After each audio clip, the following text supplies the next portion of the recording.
to various locations during this event. Thank you, everyone. While we are waiting for the presentation to be loaded, our first presentation today is looking at one of the key components within the Soul Train program, which is capacity and skills development. Each of the partners in the Soul Train program in the various Sadc countries has a very large focus on this. So it's something that we all are very passionate about, but also that is key to developing the industry in the sector. Because, of course, it's fine to bring in the technology, and I love the expression that says the sun is free. The sun is free, but the technology isn't, and it's quite expensive. And if you don't know how to install it correctly, also the correct type of technology for the correct area that you're in, and this can be geographic, it can be climate, anything like that. But if you're not installing the technologies that can work in that space, it can be quite costly. You need the right skills and the right knowledge to do it. So one of the large components of Soul Train has always been focused on this sector. I can speak on behalf of the program of Soul Train that I've seen huge amounts of development in the capacity building space, but particularly in South Africa, we can attribute a massive growth in our solar thermal sector over the last 15 years to the Soul Train program. Anyway, I'm hoping that we have now located the slides and that we'll be able to begin with the first presentation. Yes, ma'am. I'm reliably informed that the slide is ready to go. Great. Thank you. Over to you, Mr. Kacho. Thank you. Thank you very much. Things usually get a little messy as we get to the later afternoon. As introduced, my name is Kaho Rabasuma. So I'm from the Clean Energy Research Center, which is hosting the Soul Train project in Botswana.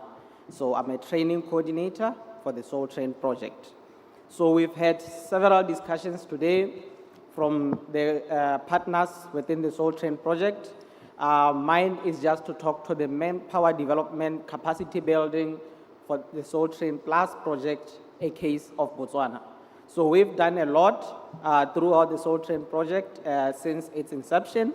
I'm just today going to talk to the last year to show what we have done for the Soul Train project. I hope this works. Okay. So I'll just breeze through this background because we've had a lot of background on the Soul Train project. If we look through what we have on the slide there, we appreciate the funder for the Soul Train project, which is the Austrian Development Agency. And we have the international partner, which is coordinating the Soul Train project at an international level. That is the Institute for Sustainable Technologies, hosted in Austria. And we have our local project partners, which is the University of Botswana, the Clean Energy Research Center of the University of Botswana, and Solar Industry Association of Botswana. These are our local partners here in Botswana. This is where the work gets done. So basically, the whole mandate of this Soul Train project is to provide training and support on renewable heating and cooling initiatives. So we provide trainings, we provide capacity building in that way. We also support by funding, we also support by technical support through the Soul Train project. So allow me to just go through what we did in 2024 in terms of training workshops for capacity building. So in April 2024, we hosted the Solar Heat for Industry Processes workshop. So for short, SHIP. So this is a workshop where the participants were trained on solar heat for industrial processes. Most of the time, particularly in Southern Africa, when we talk to solar thermal, we are talking only to solar water heaters, right? So here we are introducing through the Soul Train project, making people aware and understand that we can actually use solar thermal for industry heat. We are calling out to industrial institutions, we are calling out to tanneries, we are calling out to breweries, we are calling out to milk processing industries to say you can actually use solar energy for your industrial heat purposes.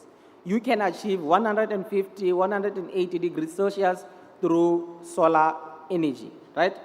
So in this workshop, we had 38 participants, 12 female and 26 male participants. Let me shift on to the next one. In May, we are usually very, very busy. We hosted a training course for experts and professionals. And this course was for experts in the solar field, experts in engineering, basically it was a combined course for practical demonstration as well as theoretical understanding of solar thermal systems. We also host practical design workshops. We are not just on theory, right? We also go out into the field and teach installers, assist installers, capacitate installers, plumbers on how to install properly the solar thermal systems. So we hosted this practical workshop. This was at the University of Botswana to help the company that was contracted to install solar thermal systems at the University of Botswana. So we have our technical experts from Austria, from Botswana, who will spend days in the field helping and assisting these solar thermal companies to install the right quality of solar thermal systems. We also hosted the training for companies and artisans. This is again a combined practical and theoretical workshop that we did in October of 2024. Again, we helped solar thermal companies going out into the field, teaching them how to install solar thermal systems properly. This Soul Train training course had a first day of theoretical framework building and then 2 days of practical demonstration. So we like practical demonstrations. We like practical workshops because this is where we have realized throughout the years of Soul Train that we are lacking in Botswana. So a lot of people, theoretically, they have the background, but then when it comes into the practical demonstrations, we are a little bit lacking here. Our plumbers, they need assistance, they need capacity building. This is why we host a lot of practical demonstration workshops. So we had a practical training for experts in November last year, where we had 11 participants, 2 female and 1 male. And lastly, in December last year, we also hosted the second dissemination training workshop for experts and professionals. This is the second because we had the first in 2023. Remember here, I'm just presenting what we did in 2024. Otherwise, I'll spend the whole 2 hours here, right? So this workshop, we have different kinds of training workshop. Some are examined and some are not examined. So for the training workshops that are examined, where we determine competency, we actually provide certificates of competency. So this is one of those workshops where we hosted experts and professionals on theoretical and practical, where they had competency testing, and then they were awarded certificates. As you can see in the picture there, they are very, very happy. So we don't only do training workshops, we also try to create awareness, right? So we create awareness through our trailer exhibitions. I'm sure everyone now who's in this hall has seen our solar trailer parked outside, but if you haven't yet engaged with that solar trailer, we invite you. As you walk out of here, we have our trailer team there to engage and fight and experience a practical demonstration of solar thermal technology. So in that solar trailer, we have a pump solar thermal system. We also have a thermosiphon solar thermal system. And this trailer is completely autonomous. You can drag this trailer to the bush where there is no grid electricity. It will provide hot water. Okay? So last year we did several exhibitions. We did one at the bus rank. We did several ones at UB and a whole lot of other places, similar to the exhibition that we are currently doing here. So the Soul Train project is multifaceted. So we offer training. Remember I mentioned the mandate for training. We also offer support in the form of technical support and financial support. And this is where a lot of people usually get interested. Soul Train offers funding for demonstration systems, up to 50% funding for demonstration systems for within the flagship of Gaborone and surrounding areas. So we have several funded projects. The Vice Chancellor mentioned some funded projects from Soul Train here. It was quite a long list. So here I'm just including those that have been funded in the edition of Soul Train Plus, which started in 2023. So we've had this demonstration systems. I'll start with the University of Botswana hostels. This is the hostels in the campus, the main campus of the University of Botswana. And these are 8 different blocks. Each block has 48 students. So Soul Train co-funded together with the University of Botswana the installation of pumped solar thermal system in all of those 8 blocks, catering to 384 students. So these systems are 32 square meter per unit. If you combine it, it's 256 square meters. If you have access to the internet, you can search how much carbon saving that gives you, and it's quite big. We also have a demonstration project that was co-funded, of course, by Soul Train and the Depswana. This is Pudulugo Rehabilitation Center in Muchudi. This comprises of 3 separate units. We have a pump system in the main hostels. We also have a pump system in the kitchen area, and we have 2 thermosiphon systems in the warden's room. So those, the pump system, the main pump system is 32 square meter, quite big, providing hot water via a 2,500 liter storage tank. The total installed area, if we include all 3 of the units, is 42 square meters. This is the impact of Soul Train. This is why we are calling out to installers to say engage with us.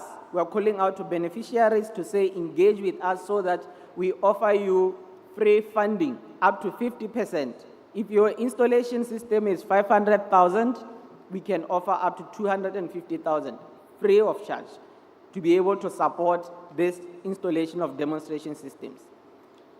We've also, in the Soul Train Plus, since 2023, had 2 demonstration systems at 2 BDF barracks.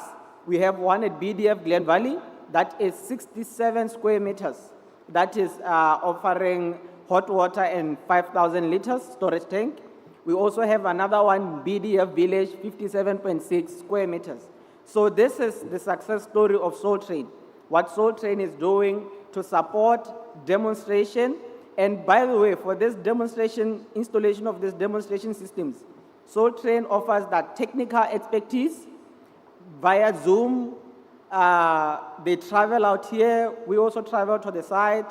As you can see there, we are on the site most of the time, helping our installers, helping so that the beneficiary gets value for money, they get a working system. So we've just had a discussion on gender mainstreaming with the minister. I don't need to say a lot, right? What I will say is that the Soul Train project promotes gender diversity and diversity management, gender equity in its sustainable energy agenda. Some of you would have seen my slides and would go back to say, but for your trainings, you have less females. We have something for you. So, in the second quarter of 2025, Soul Train Botswana will host a women-only training and demonstration workshop. You've just seen our gender manager, Mrs. Tawa Peter Olin. If you are a woman in this hall, please, if you are interested, as you should be, to get capacitated, trained on solar thermal, sustainable energy, please contact Mrs. Tawa Peter or any of the Soul Train team, including the ones that you see at our trailer outside demonstrating, so that we add you on our contact list and we invite you for this training. We want to have at least 40 women for this training. We want to create a core group of women that we can capacitate and develop. This is on our agenda. The same goes for demonstration systems. We are imploring and calling upon solar thermal companies, businesses, especially those that operate with industrial heat in the ship area, to say we are ready to support you. We are ready to support you both with technical support. We are ready to support you financially. Before the end of the Soul Train Plus edition of the project, we want to install a ship installation in Botswana. We want to have solar thermal in a brewery. We want to have solar thermal in a hospital for producing steam. We want to have solar thermal in the tannery. We want to have solar thermal in milk processing, whatever industry. We've done a lot in terms of providing hot water. The technology goes on to photovoltaic thermal. The technology goes on to solar heating, for space heating. The technology goes into industry. That is where we have the opportunity now, and that is what we want to offer. So with all those, we say thank you from the Sadc UB, Soul Train Plus team. From left to right, we have our trainer, Mr. Masoso. We have our Soul Train project leader in Botswana, Professor Nwaigwe. We have our gender manager, you just seen her here, Mrs. Tawa Peter Olin. We have myself.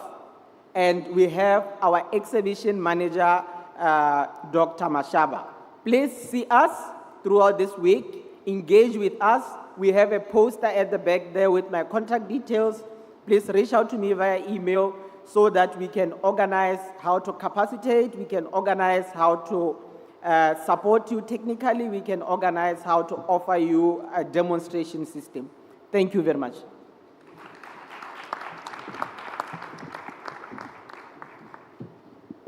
Thank you so much.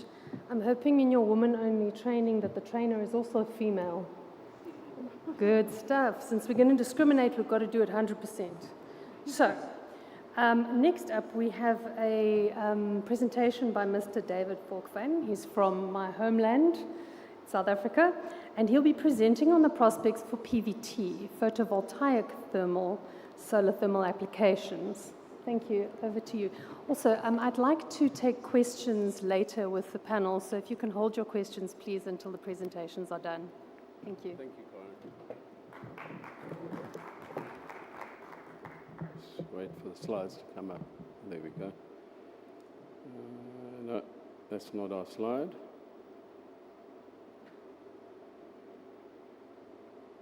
I think you had the wrong presentation there. Whose was this? Is this a...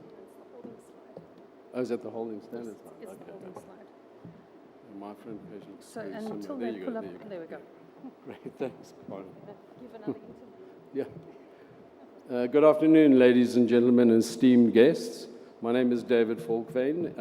Today I'm going to talk to you about PVT technology and really what we've learned together with the support of the Soul Train initiative, which we believe it's the most incredible initiative and actually are astounded that not more people have taken this up and actually get to understand the benefit of using solar thermal.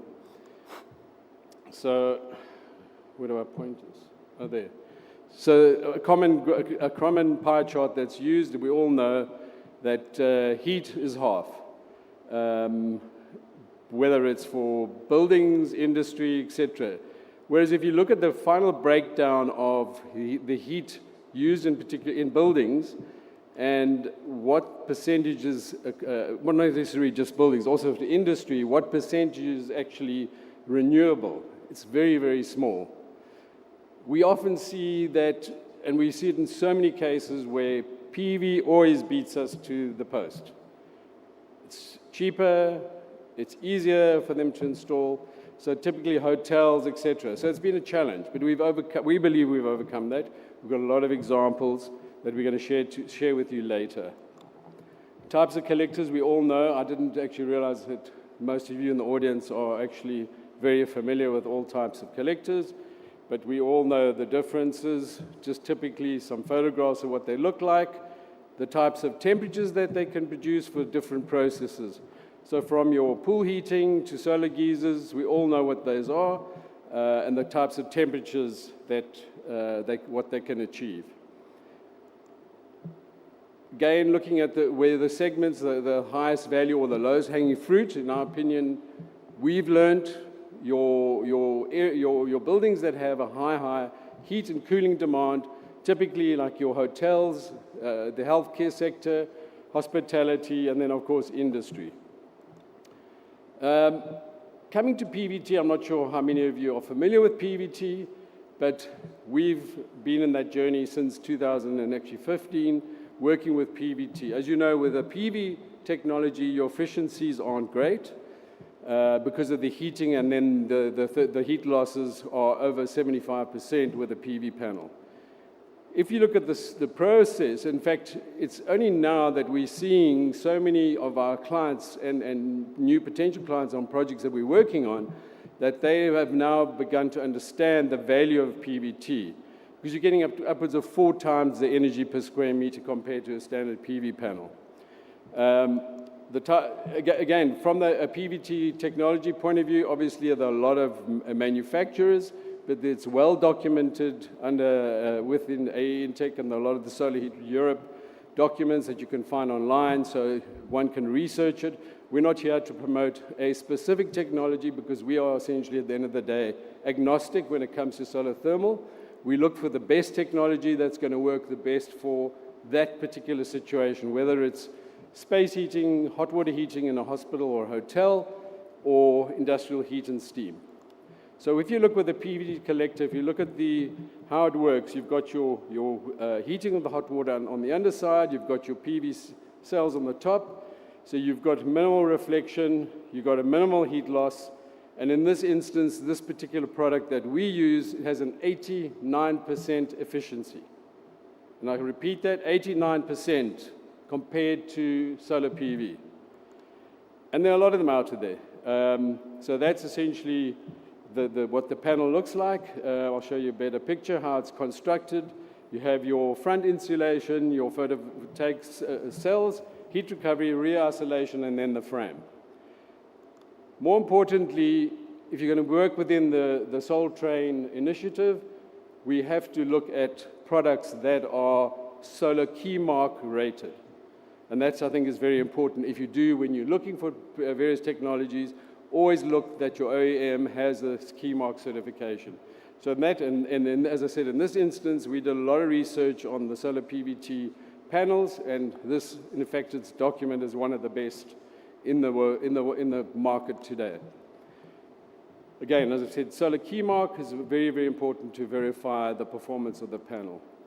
Typically easily to integrate. We know the story. So there are a lot of slides here that probably are superfluous because I didn't understand the full level of the understanding of the thermal market in Botswana here. So we all know, I don't have to go through that, but that's typically how you'd integrate. But coming now to actual case studies where we've done a lot of work in particular in the healthcare sector and in the hospitality sector. But for us, this was quite a breakthrough because one of the major hospital groups, after about 2 or 3 years of working on various proposals for them, even part of a tender, we managed to have a breakthrough. They now have signed us up to roll out this technology to every single one of their facilities as and when it's needed. For instance, if a heat pump breaks or if they need to replace something. There was a very detailed study done by the WWF, and I think Stellenbosch University was involved with it. And these were interesting statistics. If you look, there are 696 hospitals in South Africa, 52% are state-owned. So I'm not sure what the percentages are here in Botswana. Those hospitals alone have a 331 gigawatt demand a year. Solar thermal accounts for less than 0.4%. 0.4%. So that's really, in the healthcare sector, it's 1,332 square meters installed. So even if we did 20%, you're looking at a minimum of 150,000 square meters in hospitals, just looking at those hospitals in South Africa. So I'm sure if you look at a study in Botswana, you might see similar percentages I'm not sure what systems have been installed at hospitals in Botswana. But at the end of the day, 57% of a healthcare facility is heat and cooling. Cooling, as you can see, and these were stats taken from that report, cooling is a very, very big component. It's got a very interesting profile at hospital because it's constant. Whereas we find with the hospitality sector, you got your peak demands in the morning and the evening. Here it's constant throughout the day. Global averages of how many litres per bed per day. South Africa is quite high. We are 140 litres per bed today, but this is specifically for private clinics. Again, it was an old stat from 2010 I found. USA is 150 litres, up to 150, and Europe is 130 litres per day. So you can see these are energy-intensive facilities. So here I'm going to give you a case study, not an actual case study, of a system that's been installed for the Mediclinic group. So we did a detailed analysis across 1 year of their daily hot water demand, which is 8,221 litres between the May 22 and April 23. So based on that and our simulations, we designed a system that was 50 PVTs, 2 times 40 kilowatt heat pumps, and a 2,500 solar storage tank. If you look at the performance of that, the PVTs meet 67% of the heating requirement for that facility. The balance, as we always know, has to have a backup, so we use the heat pumps. So if you look on an annualized basis, we're essentially getting a 100% renewable solution for a healthcare facility.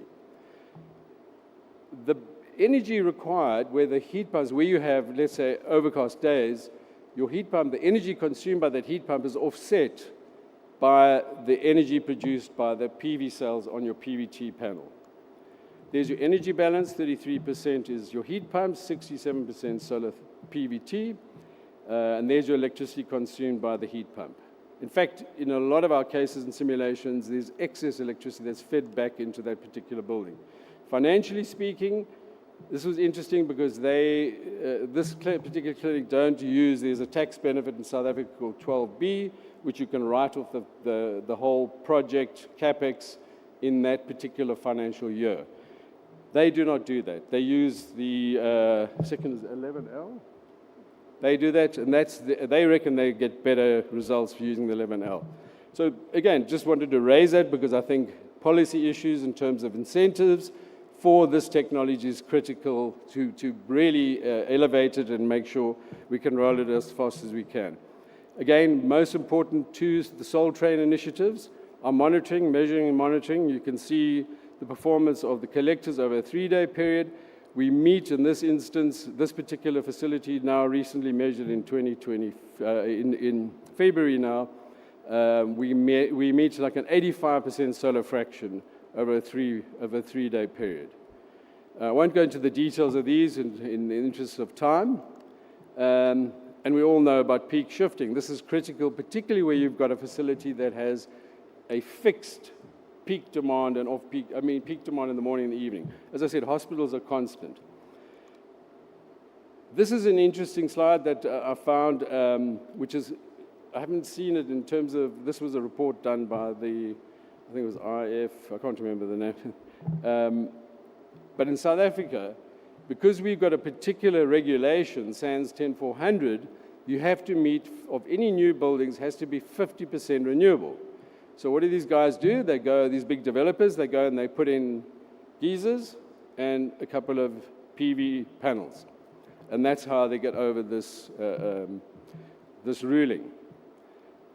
Why I mention it, because I love the argument when everyone says PV and heat pumps, although cheaper, has a better payback and a better end result than PVT.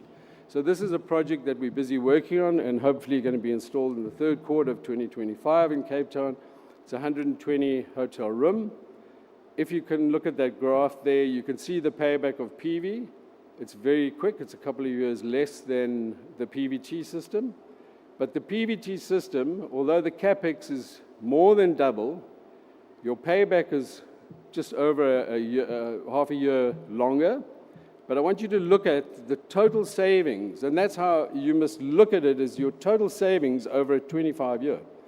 PV, you got 6.61 million. Here you got 26 million in actual savings by using a PVT. And that's important to get that knowledge out to your potential customer, because they need to understand that. And look at your end result in terms of kilograms of CO2 saved. You can see the paybacks. This was one of our very first projects done in 2018. This was using a different, it was a PVT technology, but it was a concentrated parabolic trough collector. It's not on the market anymore. But just to go back, you can see what we projected and what we achieved. We way outperformed what we projected versus what we achieved. And the same, this was the new technology. I use these as an example because when we changed over from the old parabolic to the new flat plate, you can see again what we promised and what we measured and how we've performed. In all instances, we've performed better than what we've actually projected.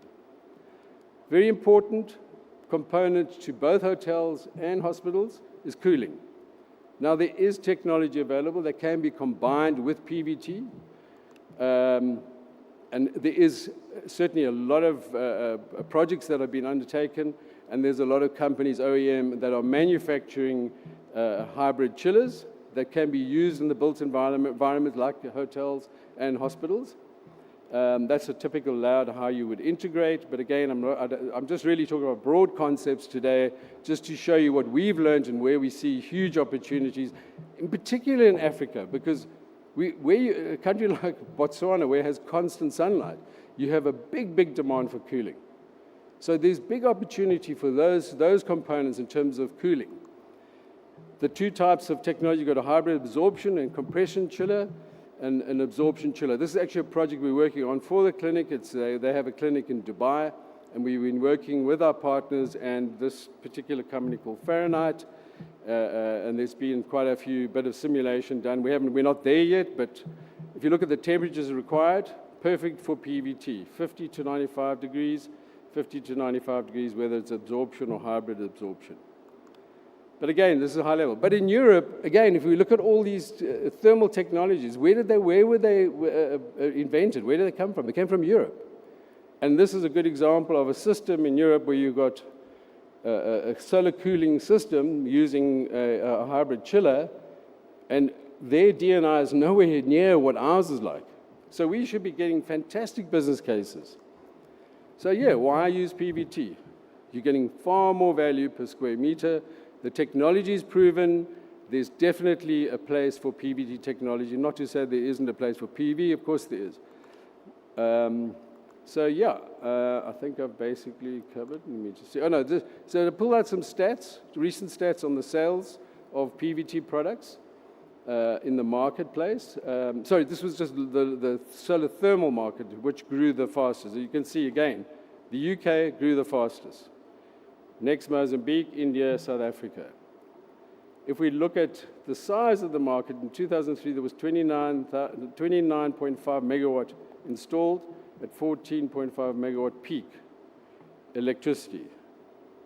To date, there's 1.6 million square meters of solar thermal installed. If we look at the growth in terms of the PVT market, again, it's all been in European countries. Very little in sub-Saharan Africa. So there's huge potential here for PVT technologies. Again, we were ranked in the SHIP program. South Africa is ranked as one of the top 4 solar countries for industrial heat and steam. So those are just some of our clients, just having a punt. And thank you once again to everyone at Intech, Soltrain, Sanedi, Stellenbosch, everyone in the University of Botswana. And yeah, you got multiple opportunities from your roof. Maximize it best you can. Thank you.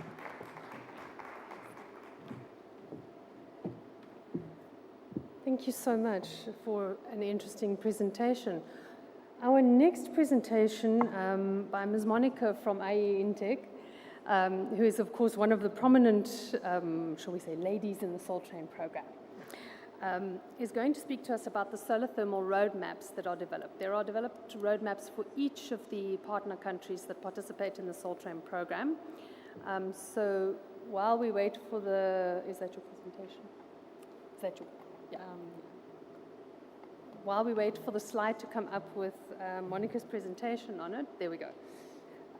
Thank you, over to you. I'll have an interlude afterwards. Thank you very much, Karen. I'm glad that my four speakers brought many examples what is possible. So what is possible with regards to training and capacity building, and with regards to solar thermal projects already in place in the countries. Because we would like to bring this information to the governmental bodies, the stakeholders, the financial institutions, to set out some targets. So in the morning today we heard that there are programs in place for PV, but these programs lack for solar thermal, and so that's one of the reasons that we decided within the SolTrain project to tackle this and to develop solar thermal roadmaps, solar thermal technology roadmaps and implementation plans, and for short, solar thermal roadmaps in the countries.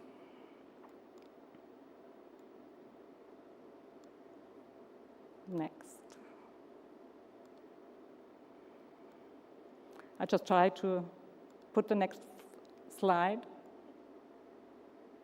Maybe someone can assist? Okay.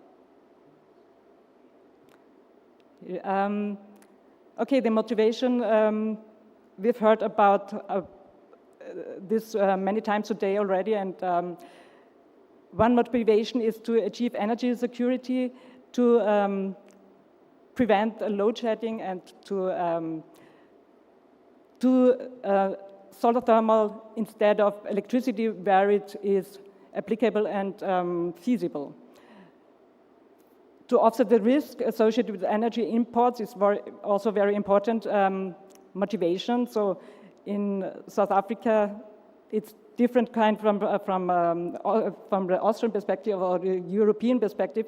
We just faced with the Ukrainian war that you rely on energy, and if energy is cut off by some instances that are not foreseeable, that has a huge impact on the economy and on the situation for the countries.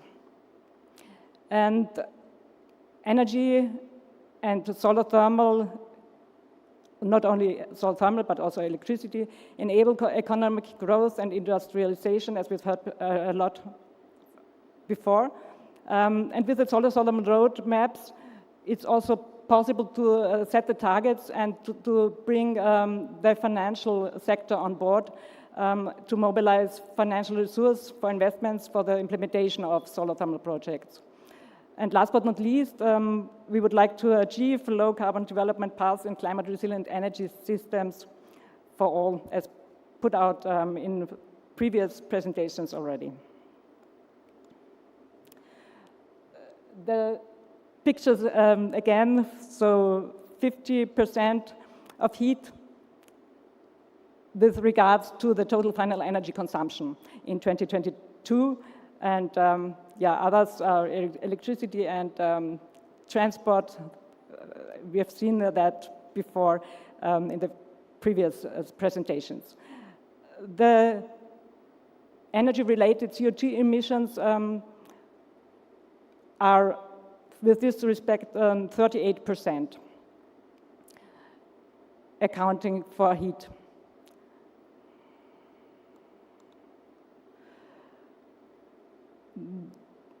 This slide would just like to show the proportion that solar thermal takes, and this is a study done by the International Energy Agency that shows in 2022, so the baseline for this study, there was more than 50% of the energy prepared by biomass, and in 2028, the scenario shows that it will decrease to about 50% because of the larger shares that renewable electricity in the building sector will take, and also the increase of heat pumps used in the building sector. Solar thermal in this scenario will have about 2.5 exajoule. That means a share of just 1% by 2028.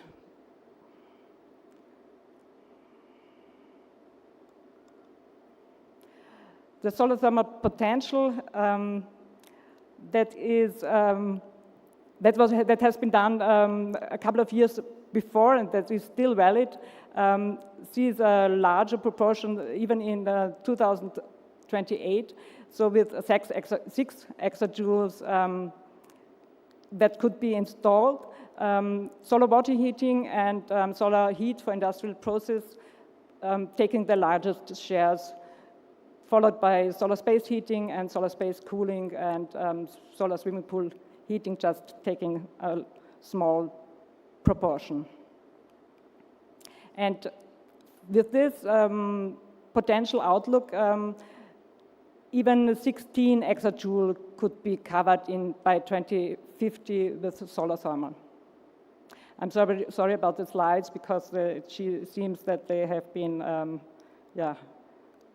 little bit destroyed. So there have been solar thermal roadmaps developed for the participating countries: Botswana, Lesotho, Namibia, South Africa, Mozambique at this time also country partner, and Zimbabwe. And if we would like to dive deeper into the results of the studies and the targets put up there, please visit the SolarChain website, solarchain.org. I just want to take you through some of the steps that have been taken for establishing these solar thermal roadmaps. So one precondition is that stakeholders have to know about the technology and about the potentials that solar thermal offers, and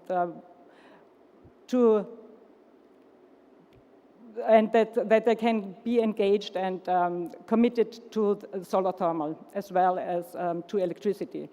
And probably it would be necessary in future probably to set out programs together with regards to electricity and solar thermal consumption to bring that in line.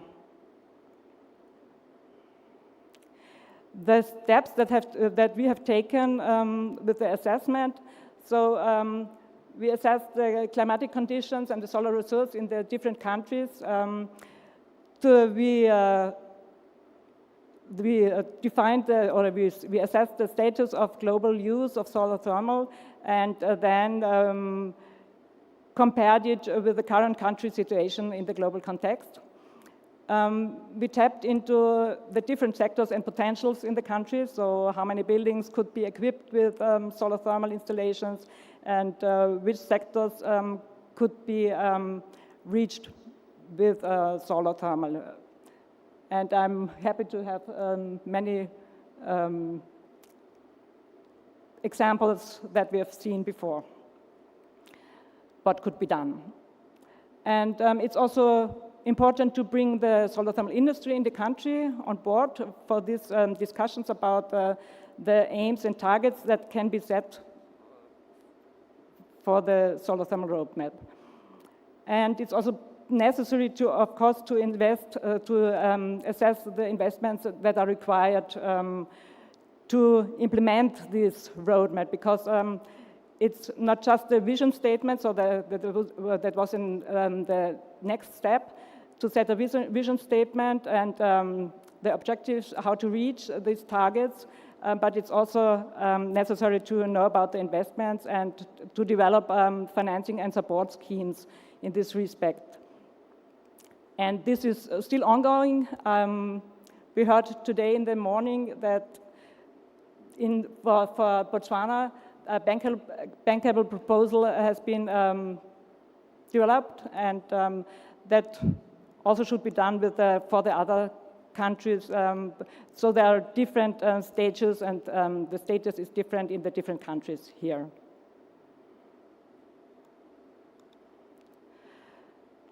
As mentioned before, the stakeholder involvement is crucial for the implementation phase of the roadmap. So it's crucial to have governmental bodies, financial sector, industry, academic on board to think about the targets that could be reached in the country, and for the implementation also the package of measures is necessary. We saw this picture today before, but I think it's really important to have all these factors mentioned again. So the awareness, the regulations, financial schemes and incentives that should be built up, trainings, that what we've seen before in the presentation, also the standards that are used and that are adopted to the countries, research and development regarding some necessary adaptations of the technologies to the specific country needs. And also to provide a high quality installation infrastructure, so curricula developed, train the trainers in place, and that's also a huge potential for job creation in the countries. This is just an exemplary picture for the assessment of the situation. So that was the situation in 2015. For one of the country partners, there was a 0.02 square meter per inhabitant installed at that time. And the vision was set up for 2030 to reach 0.5 square meter of collector area per inhabitant. This is not just a figure taken by chance. This is what we've seen from other countries worldwide that they have in place. So, for example, in Austria, we have a market penetration of 0.5 square meter collector area per inhabitant. Other targets that were set are, for example, 0.3 square meter per collector area per inhabitant.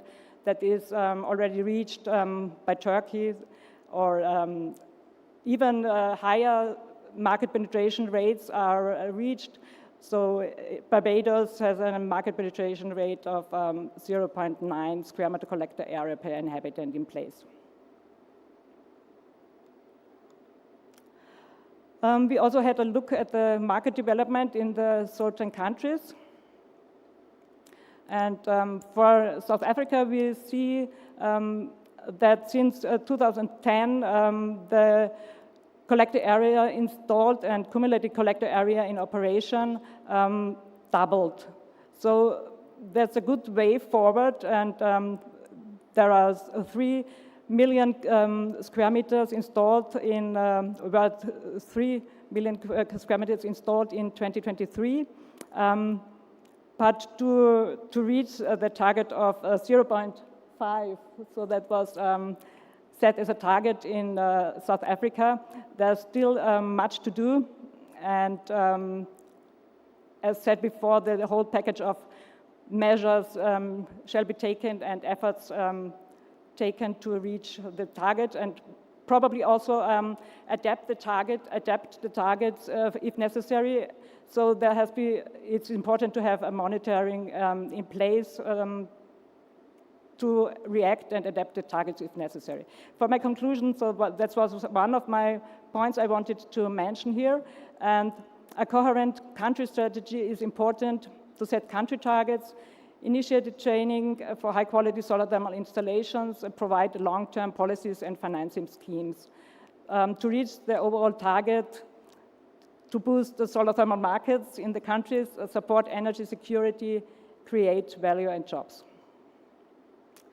So with this, I would like to thank you for your attention.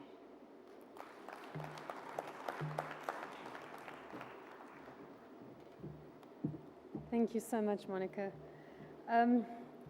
It is indeed one of the important things in any program to have good targets and good roadmaps to be able to implement.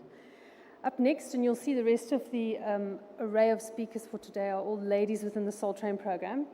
So one of the ladies that's been there right from the beginning is Helvi from Namibia, and she's going to present to us some of the success stories of the Soul Train program in Namibia. Thank you.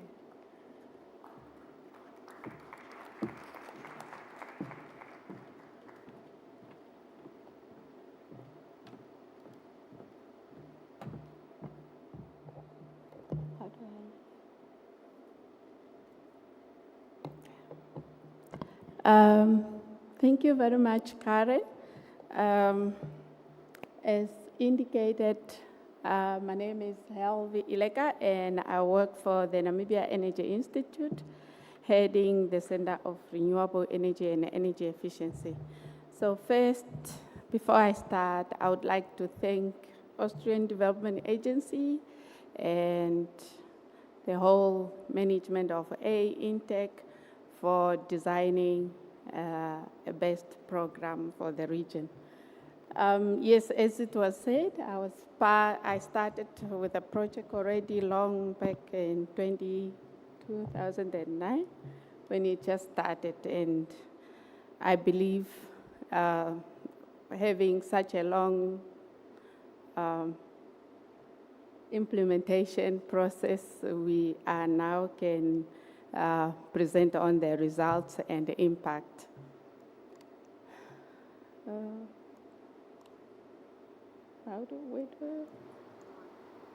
Okay, so first, maybe it's important to just present, to tell you who is NEI.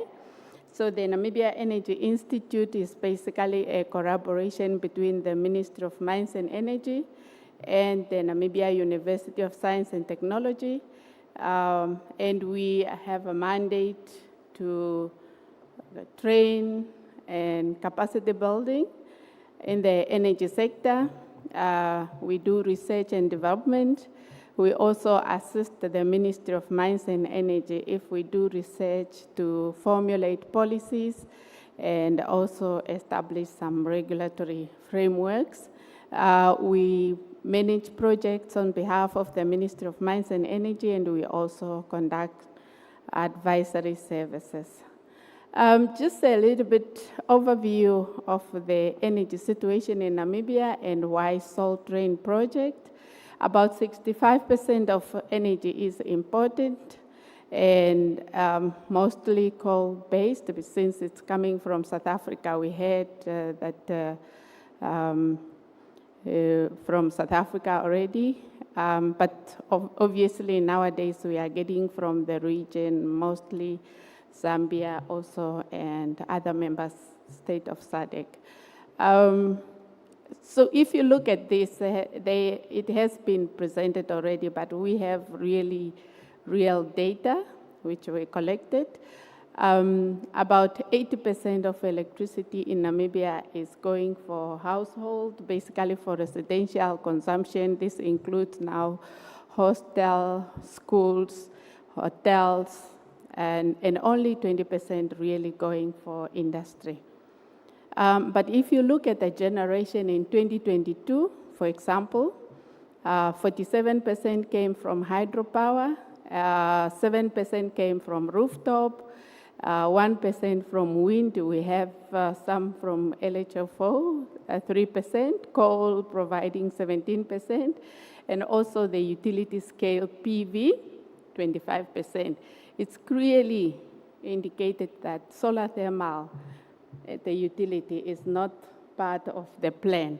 Even if, for example, you heard what Monica presented, that, for example, what we are collecting, it's not treated on equal footing at the utility level. And that's for us to support Solar One.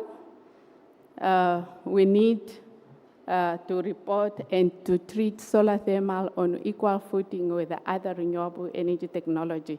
Only then we can basically support the local content, job creation, and others. We already basically see this, and I do not want to say much. I just want to say, when you are developing a capacity building project, it's very important to think holistically. So for successful, and if we can take the concept of Soul Train, we can develop capacity building elements that are successful. Just would like to highlight again the elements of a successful capacity building element when we are designing. Basically, you need higher education institutions. This includes now the vocational education and the universities. You also need industry. This is only because you need the installers, the Solar One lady we had, you need the metal works, and also if we also need the support of the policy in place. Without that, if we do not have the support of the policymakers, we basically can fail. Then it's not it will not come out as a successful capacity building. So basically, for example, what we saw in the Soul Train, one need test labs. For example, with the university need to have the test labs, and not only the university, the vocational education, the support from the industry need to be part and parcel of the training programs, development of adjusted technologies, and then also we need testing and certification. This, if it's missing, then we do not have the best program, and this is basically what we started. And the most important for the region, because these technologies are very new, you need an international partner. And the international partner must not just stay for 2 years. Projects that are designed for 2 to 3 years, the impacts are very minimal. And the industry also really need to play a role on quality assurance, and we need to start with small systems. For example, I can just give you the example of Solar One, which was being presented here. They started with small, but you can see it will grow higher. And the policy is just there really to provide the political support mechanism. Also, we need subsidy for this technology to work, and the support of national production. I was basically developing CUMS when I was hearing from the minister, and I wish she could listen to my presentation so she could drive the technology that have local content and that can generate jobs and inclusive of disabled people and also women, social acceptance programs. And also, we did awareness raising, but I have to say, this project, now that we are reporting successful, it's because we are now more than 10 years. So you need a long term to really measure and be with the people until they have the technology. But I also have to say you need an intelligent financing scheme. And what Soul Train has done, we did research, we have finance supporting the industry. Basically, awareness was raised by industry and not by us anymore. And it's because there was financing in place. So we need to put all this in place to be with the people for long term until they adapt and learn, and also to have intelligent financing scheme.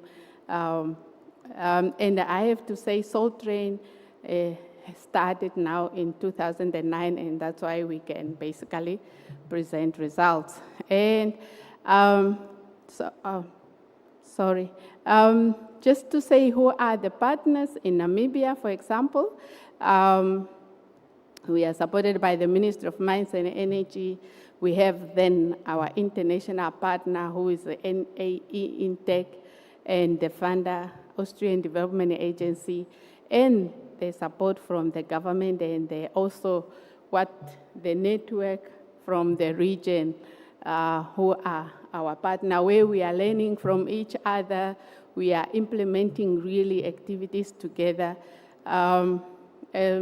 That's why we can present on successful. The roadmap was already highlighted by Monica and also through UNDP.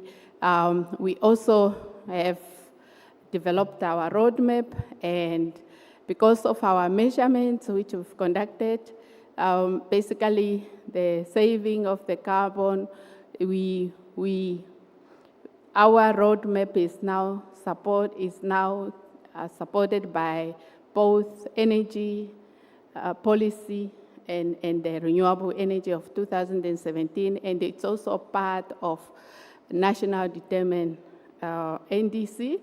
And I have to say that because it was reported that Zimbabwe is supported by UNDP, so for us, Namibia, we are supported by African Development Bank, and we are busy now at the moment developing our roadmap to be a bankable and for rollout. So we are planning to roll out with City of Windhoek. So what did we do? What are our success? We basically put up demonstration systems also at low-cost housing. You can see, for example, we have installed 58 solar water heater at Ausenke, where and we also got an award at Solar Conference. We supported our Osona village, for example, with 90 systems, and also at NHE, which is a national housing program. So we wanted to measure to understand how can we roll out solar water heater. And for example, when we install the solar water heating at NHE, at the low-cost housing, when we measure, you can see, for example, the last two, okay, so it doesn't, but you can see the last two houses. So we compare 2 houses with electrical geyser, and we compare 4 houses with solar water heater. And you can see, for example, the house 212 there did not even switch on electricity. They did not switch electricity for their geyser as a backup, but the electricity consumption in a house without solar water heater is one of the highest. So that's proven, and we can sell the data, for example, to our national housing program to incorporate solar water heater as part of the bond, because that's what basically we measure if a solar water heater is of good quality, it's being maintained, it must just be included in the bond. And for example, you can see, for example, that house, it used solar throughout without any electricity backup. So if a solar water heater is well designed as well, you do not need electricity backup. And in 2016, when we measured, the savings were between 94 and 229. For example, electricity was costing $1.91 per kilowatt hour. Today, we are talking of $2.30, $40 per kilowatt hour. The savings are more than 500. So we can just basically roll out the project. We did not only model in housing, we also, for example, installed in the private hospital and also in a public hospital. And we also measured. And also what we saw, that what we are saying, it's very, very important for a research institute to also be part and parcel of an installation to do research. So for example, you can see what we measured. We are basically managing the public system because of lack of maintenance. So we are doing it, but we are also not really doing it perfectly. But because we have data, you can see when the system was filled, that it's really generated to the maximum. And you can also see, for example, what is happening on the system. So with that, it's very possible, like companies can tell you basically the pump is running and everything, and you think it's all functioning. But if you have real data, you can basically take companies to book. So that's just, for example, that. But what we can say, for example, the system at a public hospital, which is 100 square per year, already, as I said, we are not really operating it at an optimum. We already generated 15 megawatt hours per year, and with the saving of the carbon emission, these are real measurements, and we save 300,000 on an annual basis. So that's when we did not operate it optimally. The savings were going to be more. And we also did really capacity building. As I said, we have our international partner, training of trainers, training of the VTCs, also training the university level trainers. So in a number of capacity buildings, real hands-on practical, where you start with a design, hydraulic sketch, and real installation. So thank you really to Rudy, who has been part and parcel, but now we can also do it ourselves. We are also training. Another initiative which we are busy with, research as part of heating and cooling. Really, this is registered at international partners under Task 69 of International Energy Agency. We put up a comparison study to compare basically a thermosiphon system, evacuated tube, and a PV to heat. We are basically exposing all these two technologies to the same sun, same water flow, and to see really which technology is cheaper in terms also of life cycle cost analysis and economic, to provide this data in case if we are rolling out. So, so also basically we have a heat pump there, cooling for dumping. That is the system which I'm referring to. As I said, it's, the data will attract more international researchers. We will also have training in May.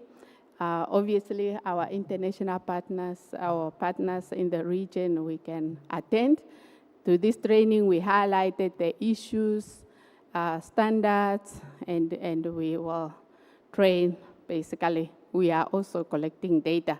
Another initiative on capacity building is where we are developing. So as I said, we started long. We started initiating also the courses. We started with the industry, and we realized for sustainability, we need to be part, to bring our university and vocational education to to par. So we have a Master of Sustainable Energy Systems also, which was supported through the SOLTRAIN. What we were looking for is how can we specialize, and also we realize, so for example, if you look in the vertical integrated in terms of qualifications, we developed the unit standard also supported by GIZ, so the project brought in other partners to develop the unit standards for vocational education. And we developed this with the idea to really have a hands-on practical training. This course we started in 2012, and at the moment as we are talking, this curriculum is now implemented at 2 public institutions and at 4 private VTCs. And I also can confirm that at the master level of our sustainable energy systems at University of Namibia, at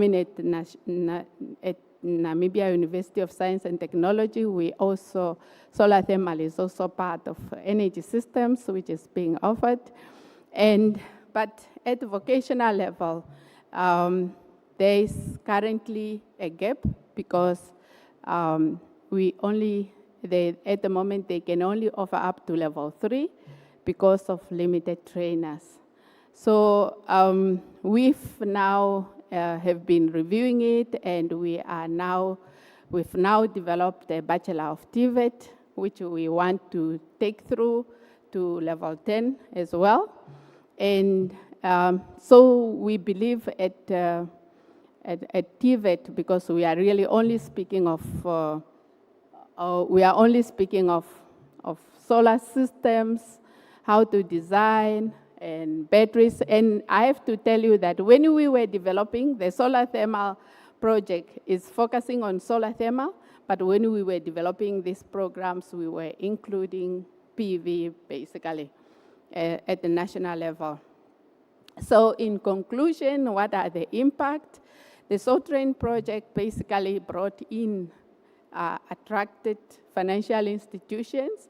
With this co-financing, what we brought in, the concept, we had UNDP and African Development Bank are now coming on board for mass rollout to provide financing, and not only financing, we are saying we need subsidy if we must really turn around.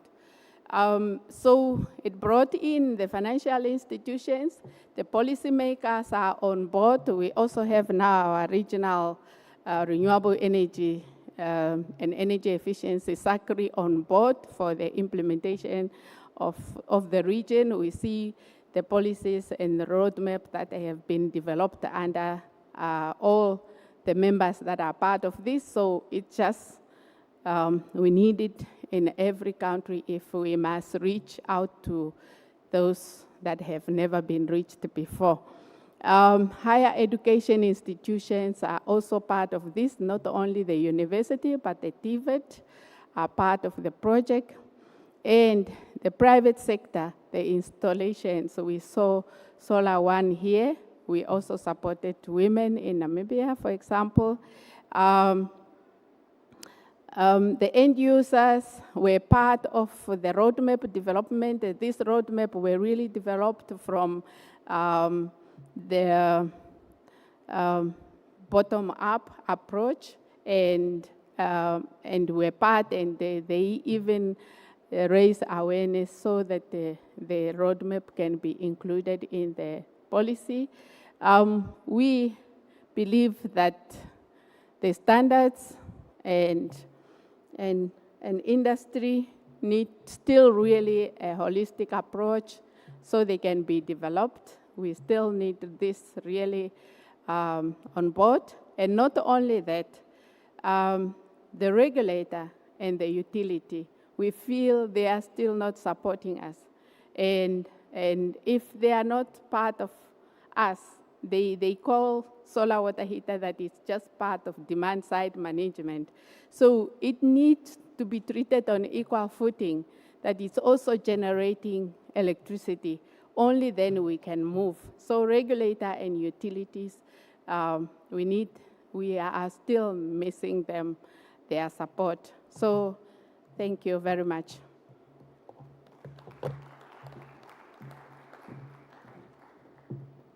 Thank you, Helvi. We are on to our last speaker of the day. It's quite a task to be the last speaker. So thank you, for, Ms. Matshidiso. She's going to speak to us about the Solar Collector Test Center here in Botswana. Of course, it's always important to be able to test your technologies, and the collectors is one of the most important components. So Thank you. Good afternoon, everyone. Let me just start by saying all protocol observed. In my culture, there's a saying that says, "Mujamara kujukhosi," meaning the one who stands last should be regarded as a king. And then when I'm speaking, I don't need to be interrupted. By virtue of that, I'm a king. And then I don't have to be asked questions because I am the queen. My name is Matshidiso Gloria Smile from Botswana Technology of Research and Institute, BITRI in short. Where do I press? The green one. Okay. As I have alluded, I am from BITRI. I usually don't do overviews because I want you to pay attention, not knowing what I'm going to say. So BITRI is a government parastatal that is set up to identify, as measure thing, and develop and/or adopt appropriate technology solution that provides sustainable, innovative solution through co-creation, co-creation and collaboration in line with national priorities and needs of Botswana. BITRI has got two focal areas, being the natural resources and materials. And under natural resources and materials, we have several divisions, climate change being one of them. And then under technologies, we have us as energy division and other divisions that does things that are technologically based. Under the energy division, our focus is on research, development, and adaptation of clean energy technologies for Botswana, as well as optimization of existing technologies. That is what we do at BITRI. And I work at the solar thermal testing facility at BITRI. So I'm here to talk about the solar thermal testing facility. Through Botswana government funding, the reason why I'm emphasizing this is because the whole project was funded by the Botswana government. It shows that the government has planned for solar thermal, not just solar thermal, but solar in general here in Botswana, hence why they saw it fit to fund the project of setting up a world-class testing facility at BITRI. This world-class testing facility is well-resourced in terms of equipment, and then also in terms of competency of people who are doing the testing at that facility. Our role is to perform testing on solar thermal systems and components in compliance with relevant international standards. Mark what I'm saying, because now we are talking quality assurance, hence why I'm saying in relevance with international standards. So at BITRI, we have been very much intentional in aligning with international standards so that we can compete at par with our counterparts, hence why we put that at forefront. Remember I said we test systems. I guess the previous speakers have been talking much about systems and also about components. In components, we talk about sections of the whole system, as in collectors, as in your storage vessels. So the facility that we have set up at BITRI is capable of doing all these things, testing your systems, testing your storage vessels, and also testing your collectors. Currently, we only provide services on testing collectors in accordance to ISO 9806 standard, and we are also at the verge of accrediting our lab in accordance to 17025, which is a standard that every lab should accredit to if you want to be recognized internationally. So that is what we are doing. But not that, we also want to extend our services because we have the infrastructure at B3 is capable of doing both storage vessels and testing. In near future, we will be extending to such areas.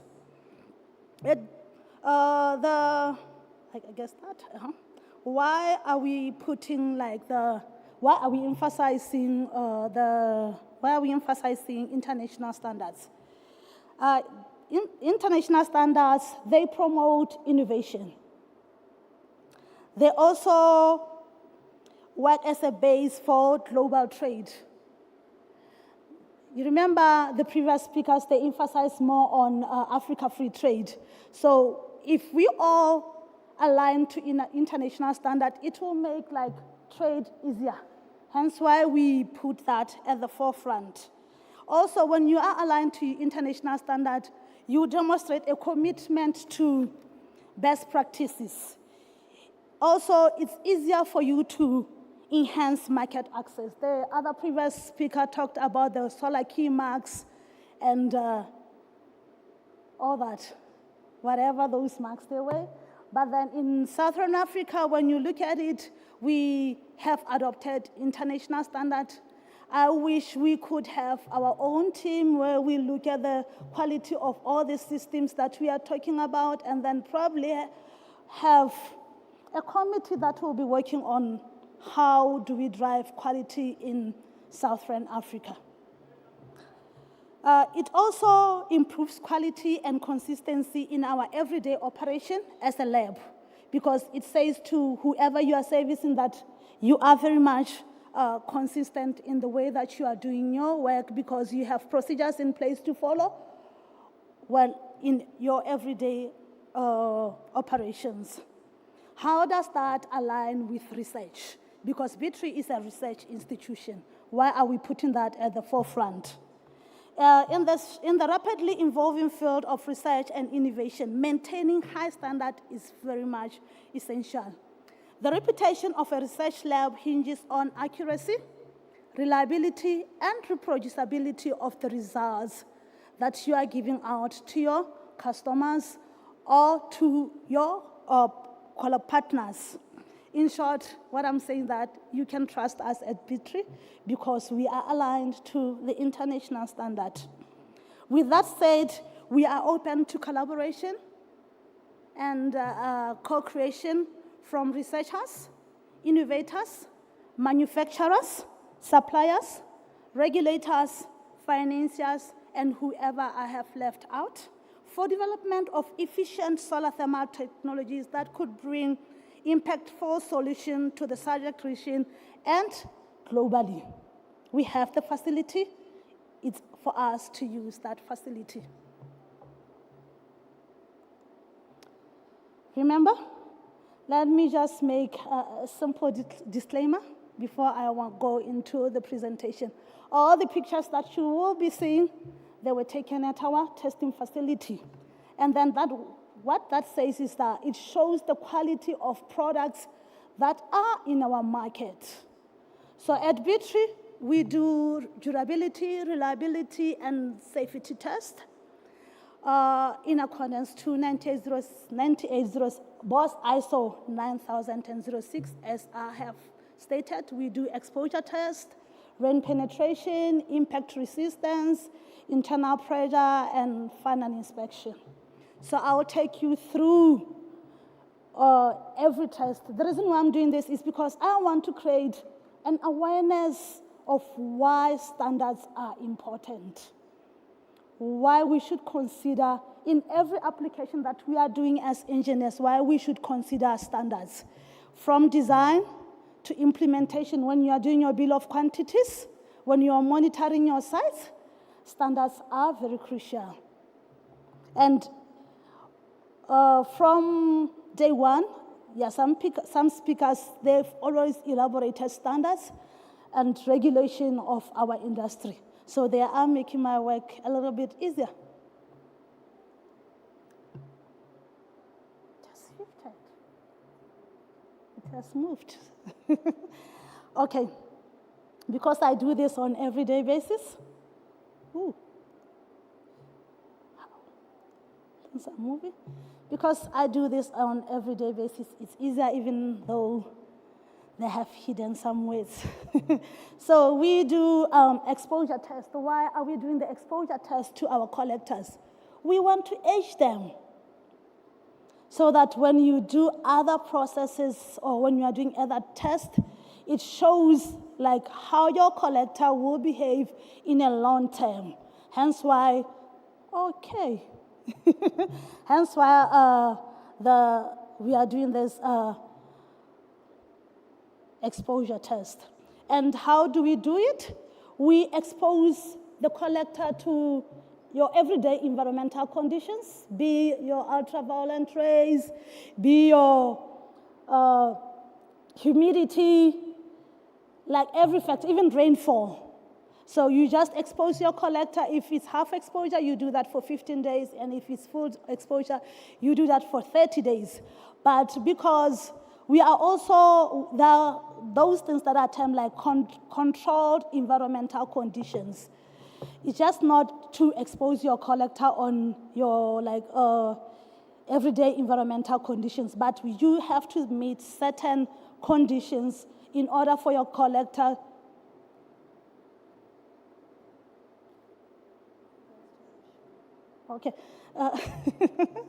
in order for your collector to be considered aged.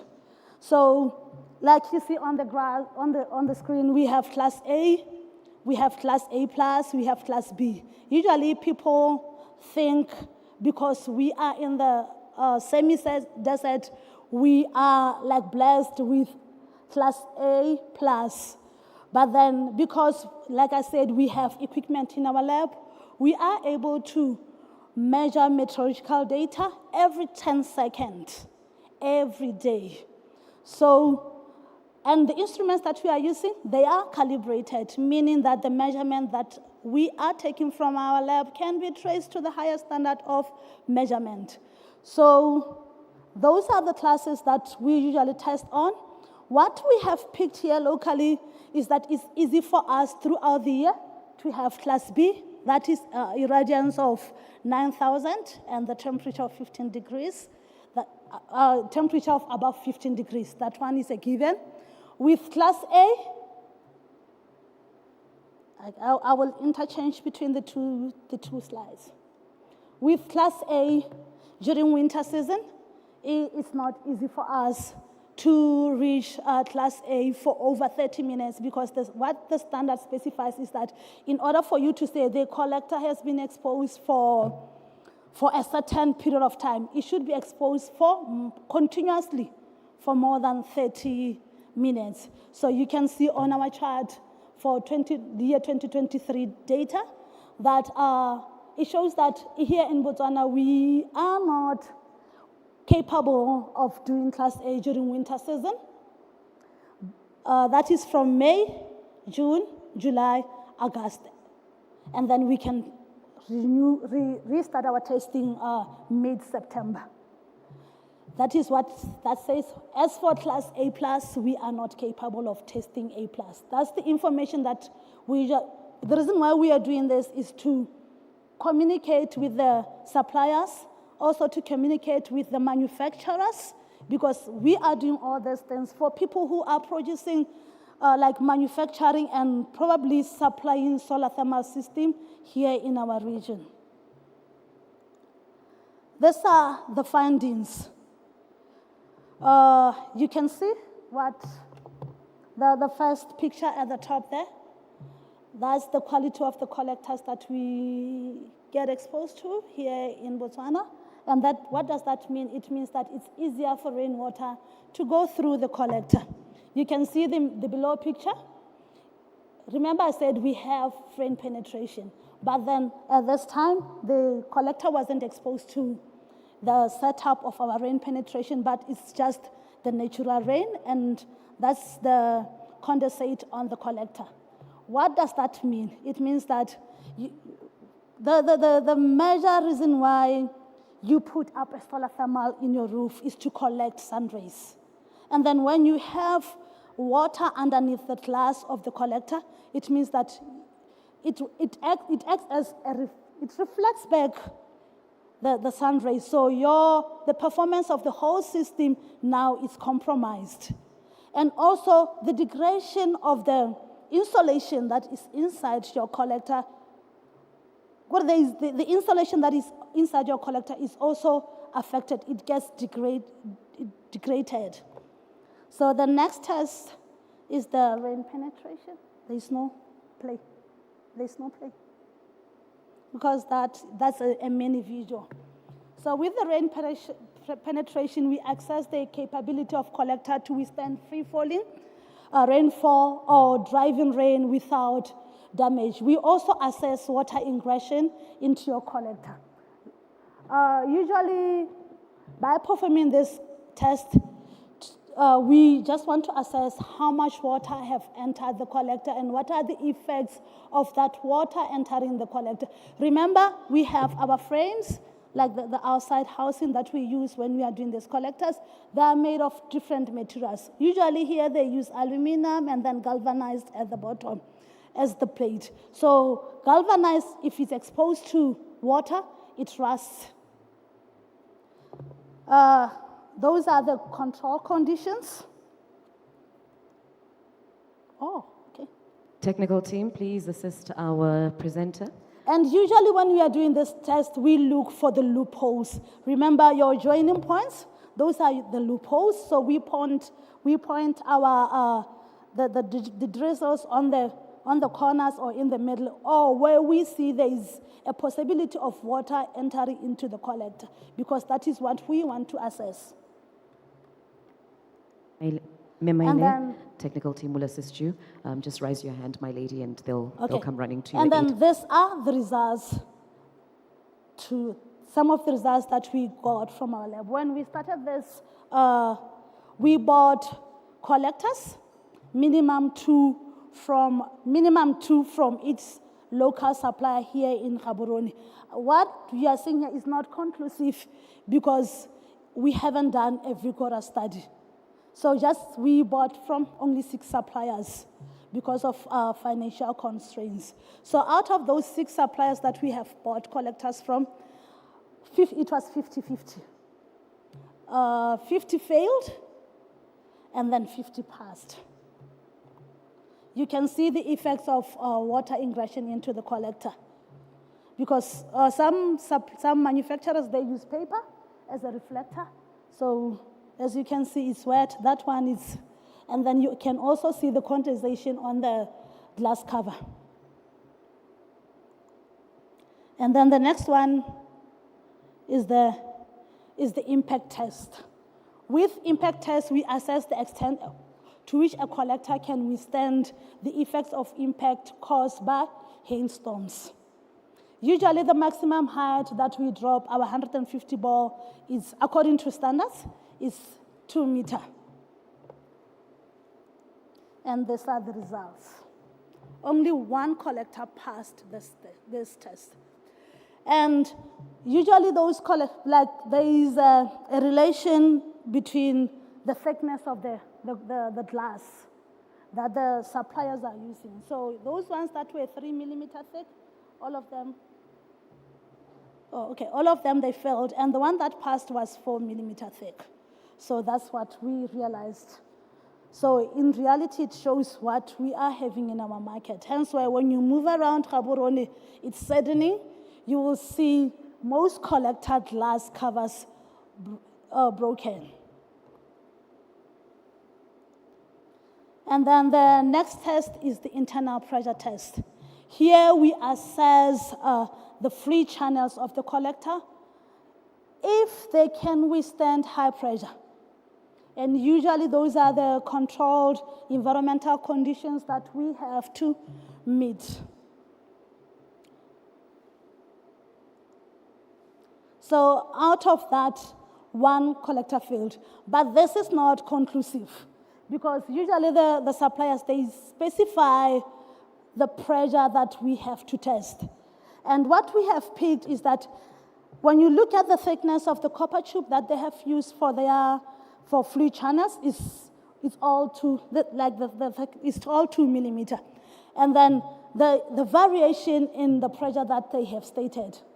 and then the low pressures. Usually our water utilities pressure is 3 bar. So most suppliers, they have stated the pressure that is even below 3 bar. So this is not, I wouldn't say it's conclusive to say just one collector has failed, because we were limited to, by standard, to put them all at par. So it's, for me, this one is not conclusive to say only one collector have failed, because they were not competing on the same basis.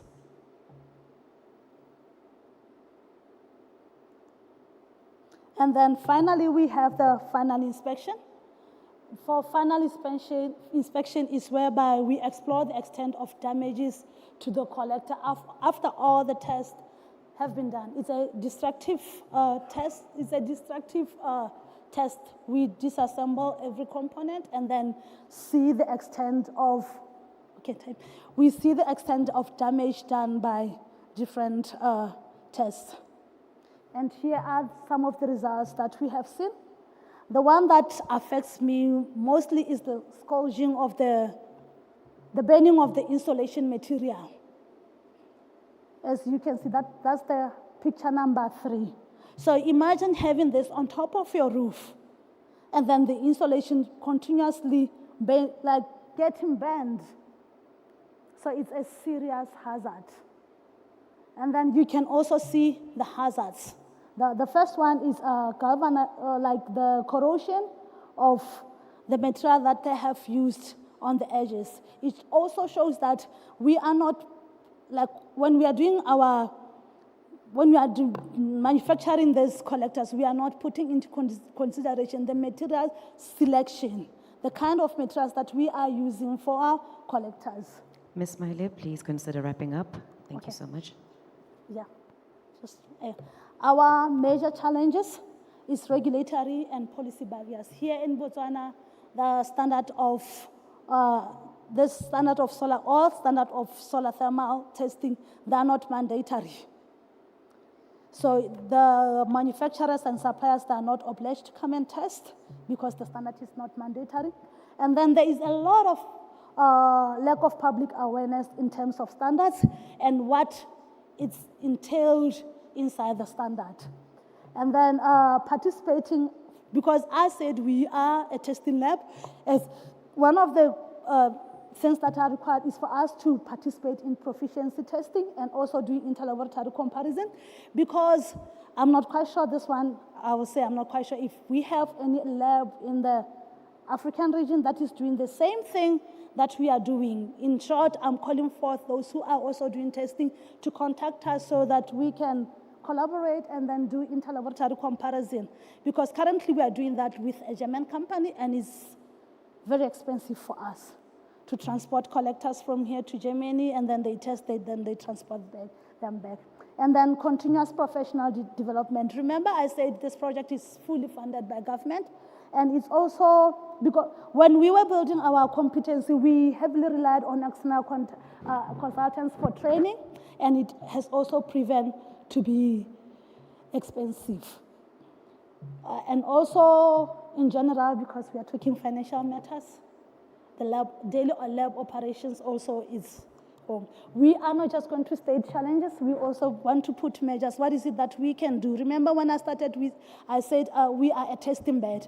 So we have a big idea of turning our lab into a living lab, where everyone in the solar thermal village, I call it a village or family, we can come together and co-create together and look like solutions from customers, from our daily customers, like, I don't know, the solution is endless as long as we are together as the solar thermal families, hence why the idea of the living lab, we have put it at the forefront.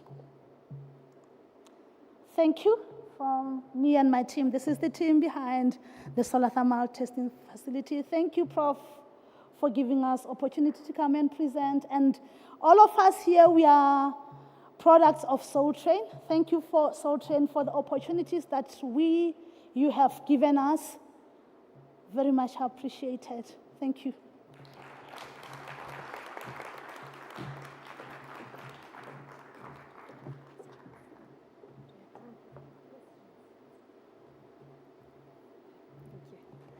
Thank you so much. And you did us proud with the last one of the day. We were all awake.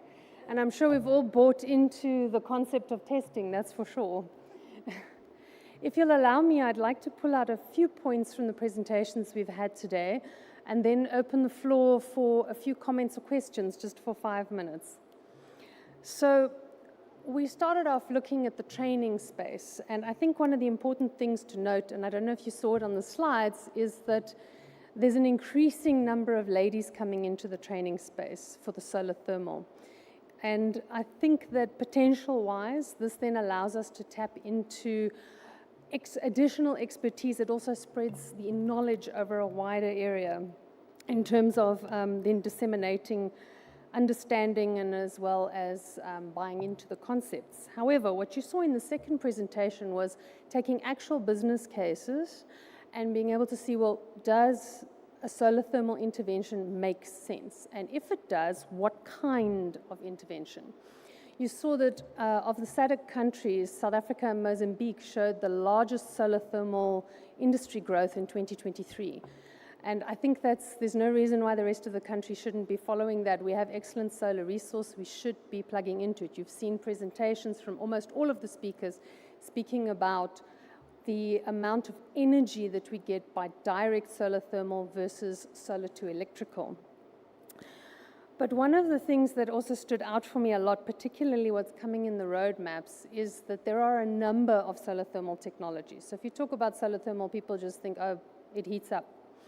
But there are a number of things that heat can be used for, and it's important to make sure that you can facilitate the maximum potential rollout in this space based on the resources. And when I say resources, I'm not talking about the sun. I'm talking about the resources in terms of policy, in terms of the hardware, in terms of the skills that are required to develop your solar thermal market as far as it can go. Then I thought one of the important things, and I love to see this, it was in Helvi's presentation, was the capacity building. She said, and I thought it was very poignant, you need 5 to 10 years to develop the capacity to support that solar thermal market that we're driving towards. So take that into account. Luckily, thanks to Soltrain, we have already got over a decade of experience in the Sadc region, and that capacity building is ongoing to serve the market. And then finally, one of the most important things is testing and standards, making sure that the technologies that you're putting down are compliant and deliver on what they say they will in terms of their efficacy. One of the worst things you can do is put down a technology and it fails. But it doesn't fail because the technology doesn't work. It fails because of bad installation or bad quality products or hardware. So it really then will have an impact on your market. So testing and compliance with standards is one of the most paramount components that one should look at in industry. So on that note, I'd like to open the floor to some questions. We have about 5 minutes before we move on to the final part of our session for the Soltrain conference today. Yes, there we go. Can we have a mic that goes in that direction? Thank you. And thank you to all of you for staying into this session. There's still a lot of you left in the hall, and we do appreciate the interaction. Testing. Can you hear me? Yep. Brilliant. The presentations have been very interesting indeed. I would have loved to make a lot of questions, but I will try to be very brief. To David in South Africa, we have a big problem here of the solar system getting acceptance. What were the major obstacles you obtained on the PVT, and how did you overcome it? That's number one. Second question is to B3. The B3 presentation was absolutely thrilling. I thought she did a very good job, and it's just a comment. Instead of testing regularly, I'm wondering whether you have thought of developing a software which you can use to do the things that sort of outputs you have got out. And then finally for Monica. Monica, you sponsored one student for me, and you ran away. I don't know whether you are still willing to help us to sponsor more students. There are very many who are interested. Thank you for your listening, and I hope to get some response. Thanks. By the way, my name is Professor Andrew Obok-Opok. I'm in the private sector, a design engineer and a contractor. Thank you. Thank you. David? Are the roving mics working? Hard press, green button, mic on. Hello. Thank you, Andrew. Thank you for the question. It's a very valid question. You know, it was a long, long journey to get, and I think it would apply for most technologies. If it's not known in the market, you've always got to get your proof of concept. And we worked so hard. So our very first proof of concept was fortunately with a hotel group called the Vineyard Hotel in Cape Town. And we got part funding from the Dutch government for that system. Fortunately, the client was very, very proactive, and he wanted to reduce his energy consumption. So I think to answer the question is really to get your demonstration projects up. I mean, we've been trying that with other technologies, with the steam, and that's what you need. We need those demonstration sites, and that's where obviously SolTrain comes in. Having it in an area where you can actually take clients, because we certainly learned in those early days in 2015, we could get in the car, take a client, drive to the site, you could literally get on the roof of this property. And it makes a huge, huge difference to show that it's actually touch and feel and it's actually working. Then obviously with time, you know, you need data, you need the data to back up. You know, when you're moving forward and you've got other clients that you want to talk to, especially in different sectors, people look for data. But what we also found that is, it varies per sector, because you can go do a whole lot of projects in the hospitality sector, but then you go into the healthcare, they say, well, where are your projects? So that's always a challenge. So I hope that answers your question. Thanks, Andrew. Thanks, David. Was there another response? Yes. From Dimitri. Thank you. Thanks, Matshidiso. Thank you. With regards to technology, in terms of the meteorological data, we have a software that we are using to correlate the data. And then, but in terms of other tests that we are doing them manually. Remember, when I was still a student, there was what we call intermediate technology. So in terms of intermediate technology, it means that whatever technology that you are adopting in your country, it shouldn't phase out, like people out, like reduce employment rate. So for us, being through at the lab, but if we introduce like simulation, more simulation, it means that we have to reduce number of people in the lab. So it's sort of like us trying to see how we create employment at the same time, and then also following proper standards. I know there is, in terms of exposure tests, they have simulators, but intentionally we chose to use like your normal way of testing rather than using simulators. Thank you. Thank you. Monica, yes?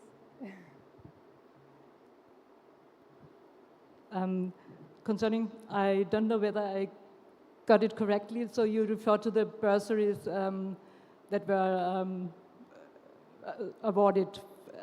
That was not about what my presentation was about, but yes, there will be another possibilities and opportunities for bursary calls, and bursaries were awarded in the SolTrain Plus phase.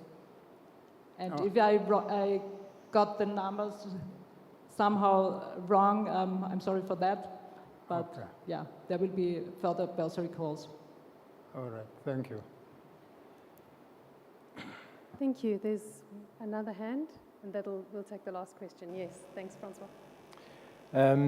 Good afternoon, and thank you for the presentations. Quick question to Beatrice. Of the collectors you test, are there any that are manufactured in Southern Africa, or are they all imported?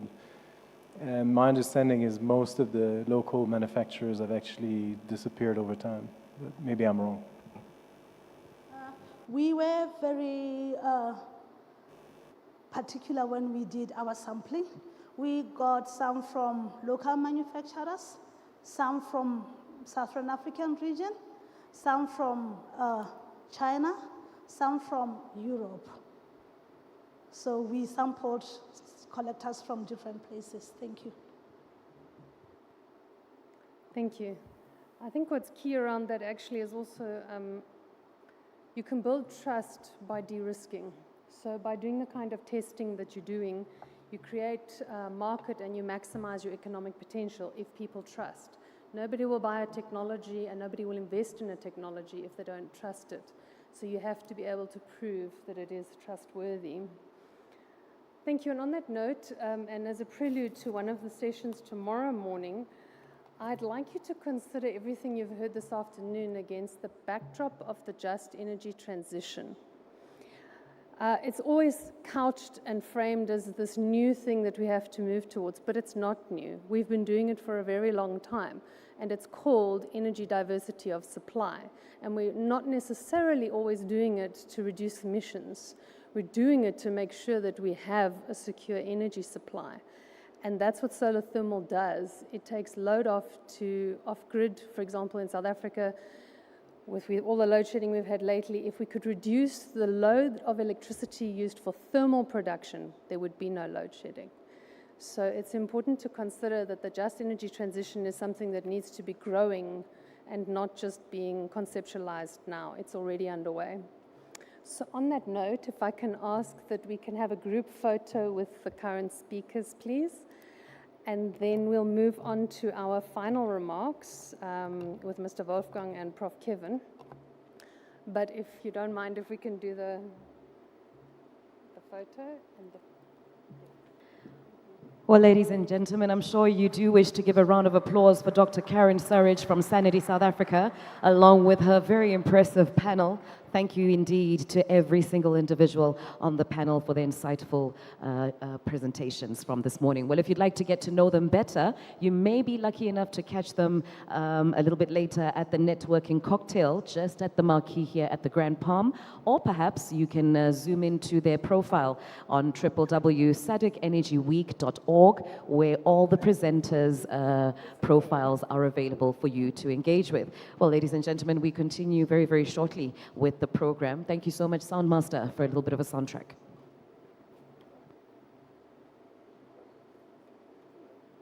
Well, you're also reminded, fellow delegates, that today is the last day of the exhibitions and the stalls. So if you haven't had a moment yet to have a conversation with the various stalls that are just out by the foyer, just after the registration desk, please do engage. I've had a conversation with quite a couple of them, and I know that they're looking forward to sharing with you what their offerings are. Do remember also to pass by the parking lot area to experience the exhibitors that side, which include the B-Tree stall, which is exhibiting the electric cars, celebrating e-mobility, and also SoTrain, solar thermal technology, manpower development, training experts demonstrations, as well as Faith at Work source hydro panels. Please do have a conversation with these innovators and take it from there. Thank you so much for your kind attention, and congratulations indeed to everyone that has taken part in today being day 3. We're going to be continuing again with the 2024 Sadc Sustainable Energy Week tomorrow.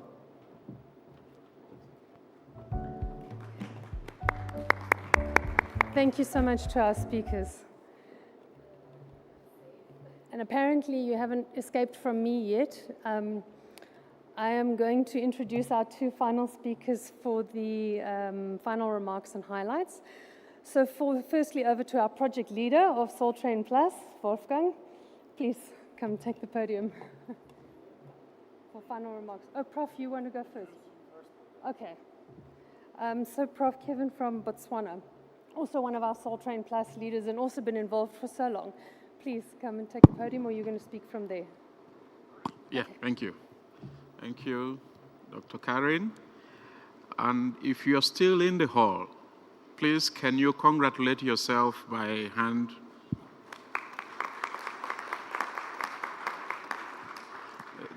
This is unbelievable. But we say thank you to you for saying put. But there's just one last activity before we take the closing remarks. Yesterday we had the technical sessions, the poster sessions. And now we want to invite the secretary of the technical committee to present to us the outcome of yesterday's exercise. As part of the process, it was intended to identify the best presenters from yesterday. And therefore, we invite Dr. Zeleke to please come forward and share these results with us. You may please support him.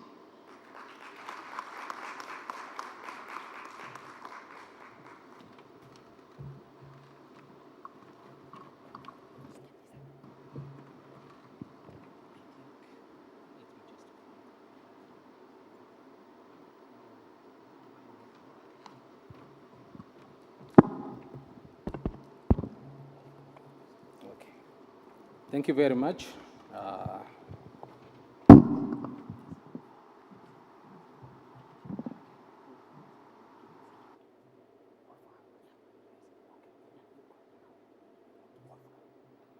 Well, if you're wondering where you can experience a recap of all presentations, do stand by after this presentation. I'll let you know of all the media platforms where you can go and indulge on videos and photos from the week. Over to you, sir. All right, thank you very much again. Yesterday we had a wonderful session. We had few presentations, poster and technical presentations. So out of those presentations, the scientific committee collected the comments and then select one from technical presentation and the other from the best poster. I'm going to call upon Mr. Wolfgang to hand over this certificate. First, I'm going to call the best poster presenter, Mr. Rudolf Mashik. The title is Monitoring Results of Installed Solar Thermal System in Southern Africa Region. Please welcome Mr. Rudolf. Sorry, for compliance reason, I must say I didn't vote for Rudi, but you know, others. So it would be much better. Yeah. Thank you.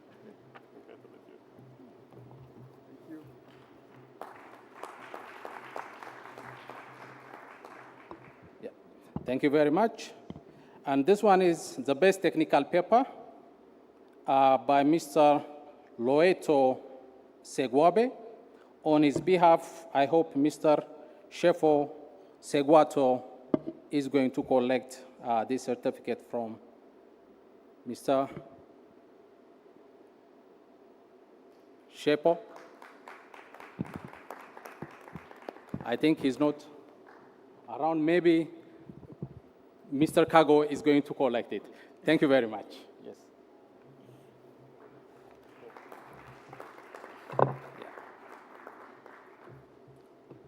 Thank you very much. Yeah.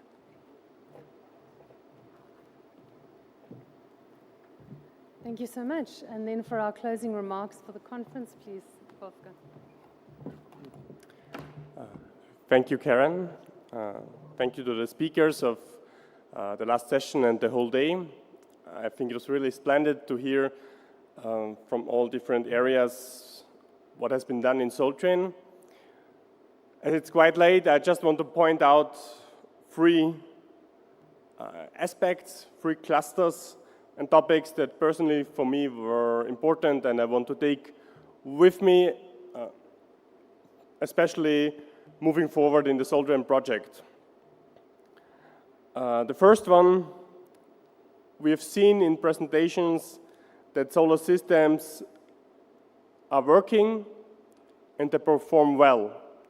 We do monitoring and testing, but maybe we are not always open and transparent enough with this data and with this information. We are sharing this information now at the conference, but I think we need to do more in bringing this information out, what solar thermal can do. And this involves also the testing, what we have seen in the last presentation, that we also show that collectors can fail if not built correctly and they are not installed correctly. But it's a good information that there still are collectors, a lot of different systems that do have this capability. And this is exactly the reason why we when we do demonstration systems and quality demonstration systems, we ask for exactly these kind of certificates. We don't take failed collectors out of testing centers like Petri. Yeah, we require quality certificates for demonstration systems, exactly for this reason. The second aspect, solar systems can be quite simple. We produce hot water in solar geysers.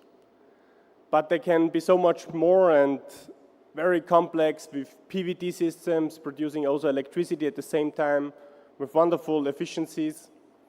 Can combine them with hybrid technologies like heat pumps, connecting with heat recovery in industries. But then it's getting complex. Standardization is not easy for such systems. To say that's my standard system for industries or for hospitals. What I think, especially when we talk about bankability of rollout programs, we need to tackle both areas. We need to have, for the wide area of hot water demand in houses, we need to have solar geysers that are cheap but have high quality, are tested well, are inspected after 1 year of installation, and then produce hot water over a long time. This is feasible because it's cheap and we can do it on a high quality. On the other hand, we also need the sophisticated complex systems like we've seen from presentations over PVT, industrial applications, and other areas. I think we need to tackle both areas and to differentiate those two. So actually that's the third part. The second part what I wanted to address is in the presentation of our gender core team of Selma and Tawa, we have seen that we have assessed in our gender survey, which we have done in the first year of the project, 3 lacks. We lack mentoring, we lack training, we lack awareness, and a fourth part I just don't remember currently. But we do have some lacks, and now we have a gender implementation plan with a lot of activities. So what's now interesting for me is, have we improved? How can we further improve it? We have an increased number of women participating at the training, but it's still at 23%, so it's still a way to go up. So I think we need to monitor this better and to have more activities in this aspect to really, maybe it's a nice parallel. We said, okay, heat is half of the industry and it's almost, heat is half of the energy demand, so it's often forgotten. And somebody said that also, women are half of the population and they're also forgotten in terms of engineering and installation. So, we need to never forget the other half in what we are doing. So we really need to empower women in what they're doing, and I think we have seen great examples at Solar One and also Petri running, that is being run by women basically. So that's a great examples. So those are my three and many more takeaways I'm taking with me. On Friday we are having a steering committee meeting, and I'm happy to hear from the Soltran partners what your takeaways are, how we can continue to improve our program, to never sit tight, but to improve and to continue what we are doing. To all the other delegates, as a thank you that you joined us here in the Soltran conference in Botswana. I'm looking forward to the next one in Zimbabwe. Date is not yet fixed. Hopefully we can again join at the Sustainable Energy Week in a suitable manner. Until then, I wish you all the best and have a nice evening.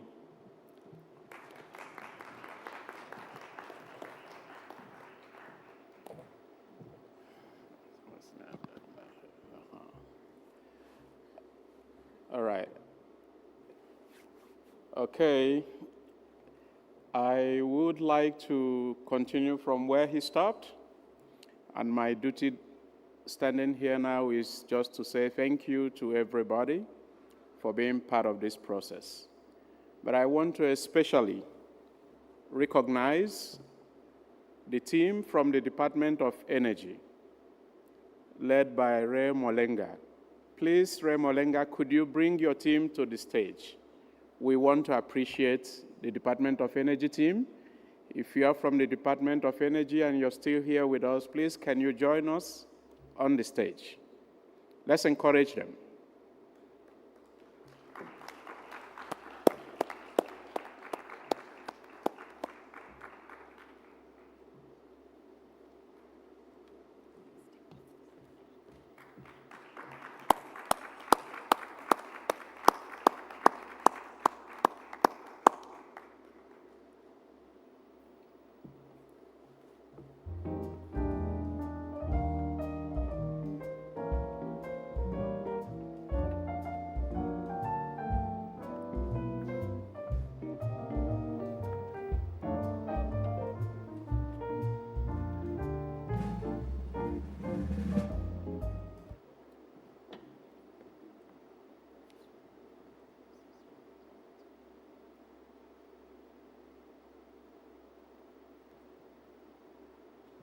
Okay, while they are still standing here, while this team is standing here, it's important to say, if you looked at the presentation by Helvi, she talked about support from policy. And we are happy to say that, yes, the Department of Energy, particularly Ray Molenga, who is being like our contact person, he is the officer in charge of Soul Train.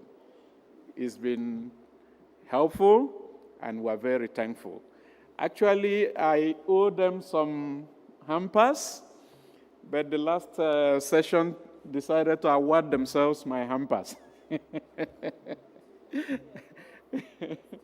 Yes, please, if we have two left, at least I can give gender diversity. One to Ray Molenga, one to the woman. Sorry, sir.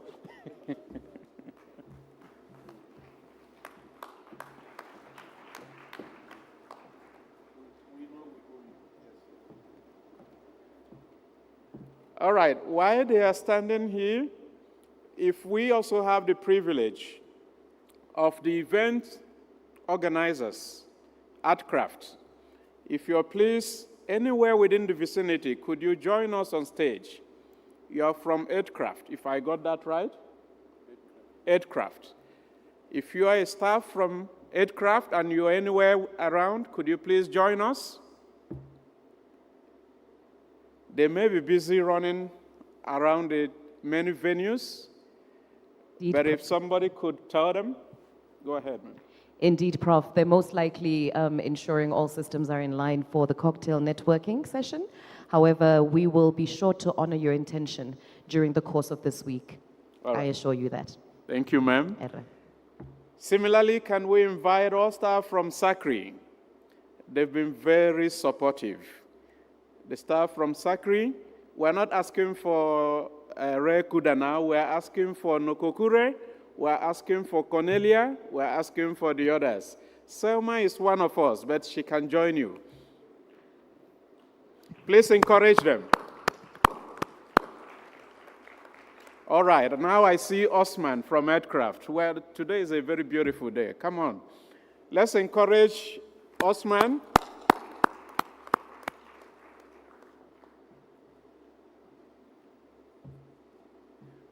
We may not have any special gifts, but we want to say that we recognize the roles you have played to the success of this program. In the course of playing this role, we may have disagreed with one or two of your methodologies, but overall, this conference is 100% successful, and it is because of your contributions. Please, can we appreciate them? Allow me to steal a picture with them, who knows?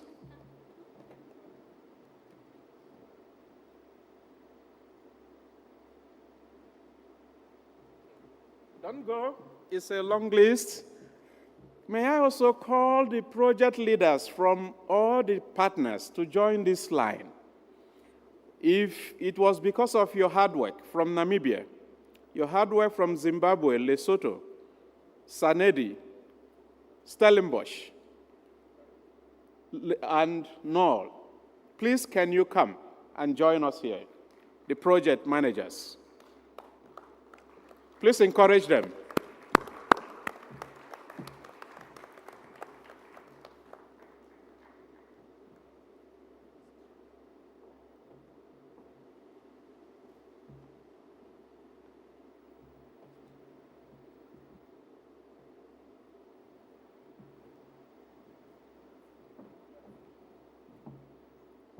We are missing Siab. If Karen is not here, is anybody from Siab? Yes, Mr. Jonathan, please come. If I remember well, you are an officer of Siab, is that correct?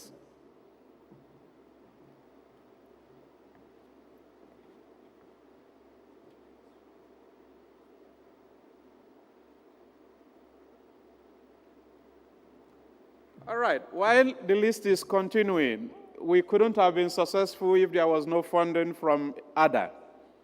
ADA, please may you join us.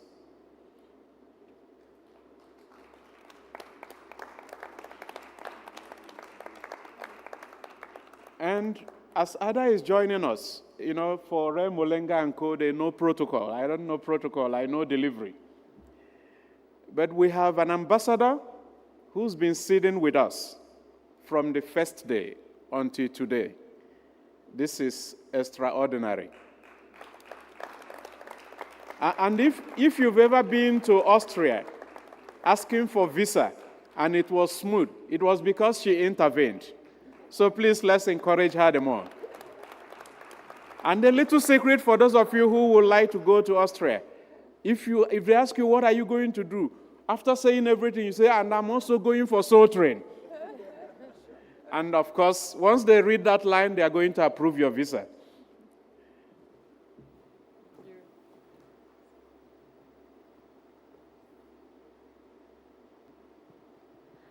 Well, as this high-level team takes their group photo, I'll leave it back to Prof before I conclude the session. Thank you so much. That's right.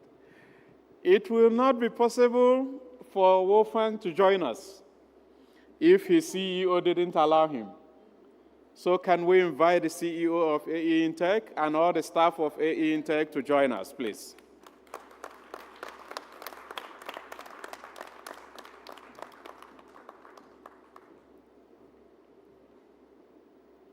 If this program has been successful, it's because we've had excellent moderation. From Modiri to my lady, the two of them. Can we please have the moderators join us? Can we have them join us? I don't know if Modiri is gone. Is he still around? Please join us, ma'am. Yes, that's you.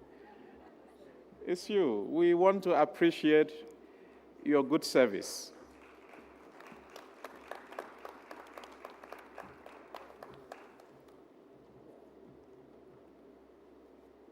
I would have invited the men who are putting these things on the screen, but if they move, I don't know if it will disrupt it. Can we have somebody from there join us to represent the technical team?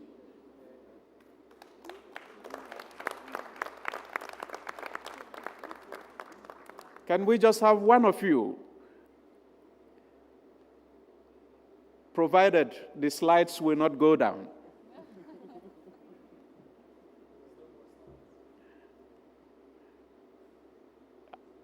Yes, you're good. And we want a picture with one of you. Please come quickly.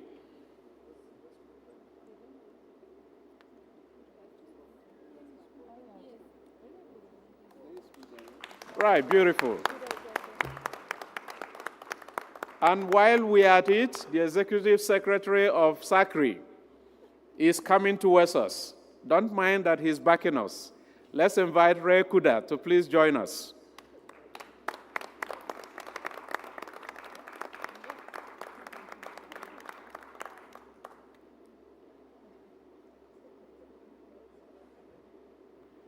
There are people who make sure we have documents everywhere, volunteers from the university, our beautiful students. Can we have one of you come join us to represent the student volunteers? Thank you, ma'am.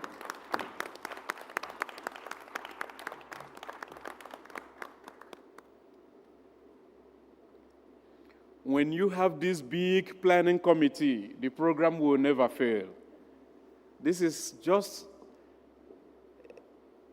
a representation of all the efforts that went into this activity. And I'm sure that by the time we go down, there would be those I have omitted. It will not be intentional.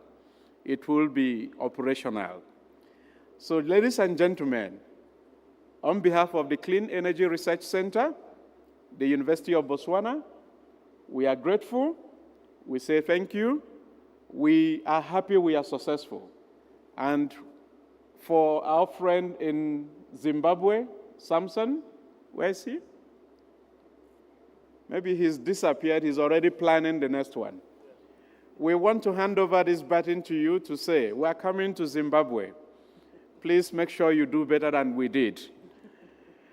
And to all of us, I will say congratulations, and let's have a beautiful cocktail dinner tonight.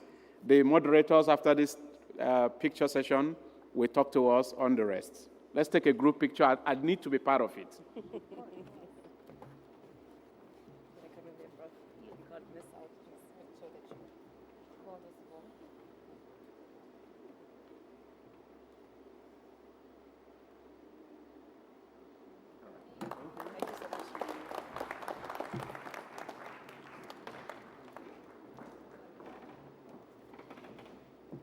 Thank you very much, Prof, for the acknowledgement. I do apologize on behalf of my colleague, Mudiri Mugende. However, I'm sure that he will get his moment of applause tomorrow. Ladies and gentlemen, you are invited to the networking cocktail that is taking place at the Marquee here in Grand Palm. All delegates, both international and domestic, will be expected to come and enjoy that session. We do continue tomorrow morning, bright and early at 8 a.m. in this room, and on the other side, which is by the Okavangos, I believe, they will be kicking off at 8:30. You've been an incredible audience, ladies and gentlemen.